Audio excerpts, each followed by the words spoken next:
using barcode scanners is faster to locate and insert inventory item numbers into transactions. Adagio Inventory stores barcode values for use in transactions and physical inventory. Barcode values can be manually entered or changed from the Edit menu and the Item Maintenance submenu, selecting Barcodes. This screen lists all barcode values entered for all items, with the ability to search for existing barcodes from the Find button.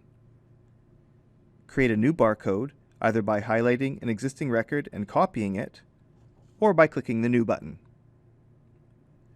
First, enter a unique value for the barcode, then the associated item number. The unit of measure is also required for each barcode, and the value defaults from the stocking unit, though you may choose any other unit defined for this item.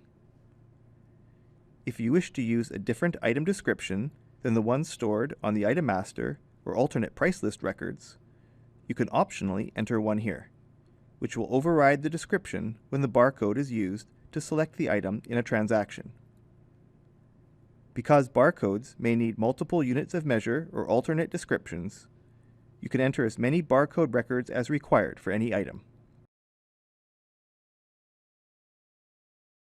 In addition to manual entry, it is possible to create a group of barcode records all at once by using the Import Barcodes process.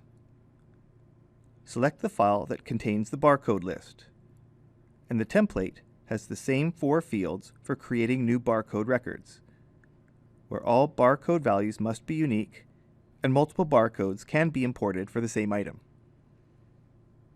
If you previously entered barcode values in the UPC field with older versions of Adagio Inventory, you can use Export Items to create an Excel file with the UPC item number and unit of measure, then re-import this file using Import Barcodes. When barcodes have been created, this reveals associated fields with item editing or inquiry. For item inquiry, they can be found on the Vendor's Barcodes tab. When editing an item, barcodes can be found on the Units tab at the bottom of the screen.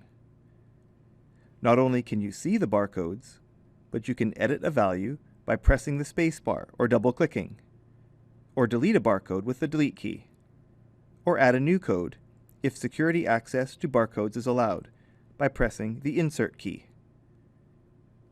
When adding a new code here, tabbing from the barcode field or pressing the Enter key will save the record.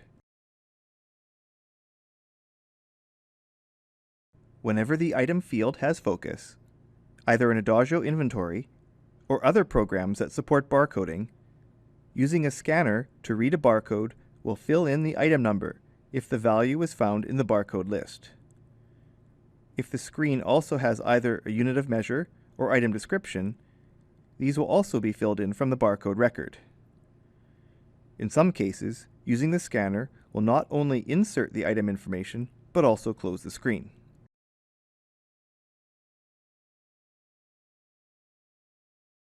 Editing physical inventory also supports barcode scanning.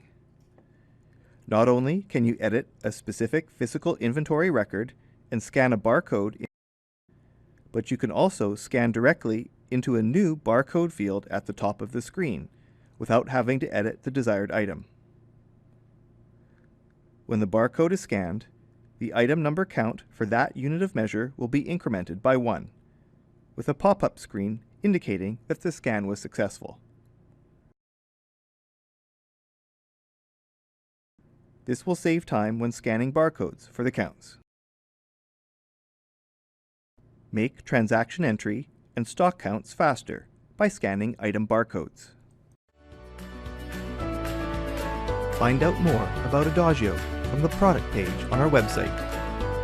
Watch another training video on this Adagio program from the playlist, or subscribe to the Adagio YouTube channel. Thanks for watching.